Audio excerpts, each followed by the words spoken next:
Am I the asshole for changing my mind about kids at 57 and leaving my girlfriend because of it? I just turned 57 in early August and my ex-girlfriend just turned 55 a few days ago. We were together 25 years before I called it quits 2 weeks ago.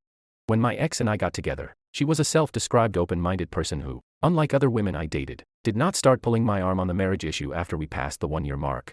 She had a mom who grew up in Sweden where couples would live together, have children, but never marry. She was always on the fence about children. However, I did not want children because at the time I was thinking about how much I was willing to sacrifice to start a business, and how I'd resent my kids for getting in the way of that. We argued over this, went to counseling over this. Our arguments were interrupted by the fact my startup costs led us to have to sell plasma in order to survive.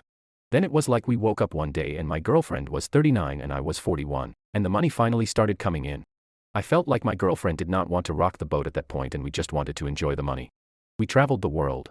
She quit her job to volunteer for a charity. I got involved in causes too.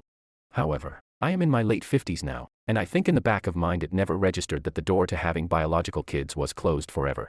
But it hit home when my girlfriend sort of in a blasé way said, "Well, that's the end of phantom pregnancies for me," when she found out she was menopausal at 53. Since then, I've been in an internal crisis because everything about my life has gotten old. My life felt empty. I had worked through the emotional issues that prevented me from wanting kids, and now I desperately wanted a family. My doctor told me I wouldn't be the first older father.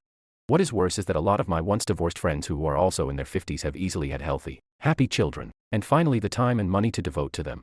I felt I was in a place where I appreciated children, could provide for them, and would never take the mom of my children for granted, always seeing her as beautiful, unlike guys in their 30s. I became more depressed and finally realized that if I wanted to do something about my desire to have biological kids, to see little quirks of myself reflected in my kids in a way that can only be described by biology, I needed to act now. So I sat my then girlfriend down and said this was what I was struggling with. She tried to shame me by saying this was me having a midlife crisis and that I've used up her time and owe her. Even calling me narcissistic for not wanting to adopt, when nearly all parents try for biological kids before adopting. I'm letting her stay in my vacation house for a month so she can find her own place. The whole time she's been telling everybody I'm crazy and would wake up. Am I the asshole for changing my mind, when my girlfriend is acting like I don't get to change my mind?